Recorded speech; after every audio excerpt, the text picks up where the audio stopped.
Imagine waking up following a big snowstorm. Your driveway appears to have become the North Pole. Your car, nothing but a lump beneath it. And the shovel laughs at you from its cozy spot in the corner of the garage. But then you remember something much cooler, or in this case, hotter. Why use a bland snowblower when you could wield a flamethrower to melt the stuff? Sounds genius, right? A sudden rush of flame and proof. Snow be gone. Or would it? Let's test this fiery idea. A flamethrower. Not if you want a non-existent crematorium. He said, latching on their great joke of, the day answers her. This chapter is sulfur monoxide. Great, so melting snow ought to be a breeze. Wave it over your driveway and boom, instant summer. But before you start claiming victory over winter, let's examine what really happens when snow and fire meet. For snow may look fragile, but it's mostly frozen air, minuscule. Ice crystals with plenty of empty space in between. That's because upon contact with snow, the fire of a flamethrower instantly converts the outer layer into water. But here's the catch. That heat doesn't just magically disappear that water. It turns it into steam. So your lovely white driveway instantly becomes a steaming, nebulous sauna. But wait, because you are dumping all this heat onto cold ground, the steam does not stay warm. It cools in the form of condensation and can freeze again as ice. Congratulations. You have now replaced the fluffy snow with a smooth, slick ice ring. Perfect for slipping, not driving. Suppose you still want to give it a try. How much snow can you practically melt? Let's see. 10 cubic feet of snow in your driveway, that's like 600 pounds. To melt that, you would have to supply enough heat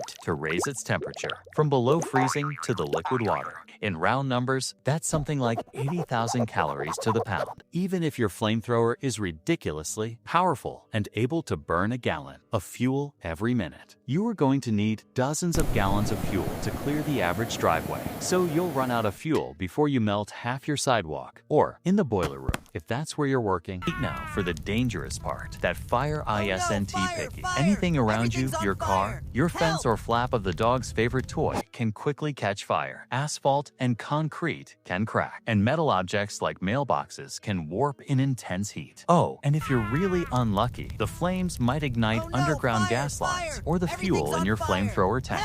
So rather than a clear driveway, you could be left with a smoldering hole and then a visit from the fire department. And here's something most of us forget when we burn fuel. It emits carbon dioxide, soot, and unburned hydrocarbons, which means you would be adding to greenhouse gases purely in order to ward off snow that, ironically, could lead to worse winters yet in the future. You're literally accelerating climate change to be able to back your car out of the driveway. So what was the upshot of using a flamethrower in lieu of a snowblower? You get miles of steam giving way to a thin crust of frozen black ice. My driveway has this smoky smell, something like burnt gasoline, maybe a melted trash can or two, and a potent reminder that fire and frozen water are not the best of friends. At worst, it's noisy, smoky, and inefficient. At the worst, it's a fiery disaster that's just waiting to happen. Translation: the flamethrower snowblower is a bad idea in theory and practice. You'd get ice, smoke, and regret as you spent hours to burn through gallons of fuel. So maybe you're better off with the shovel, or better yet,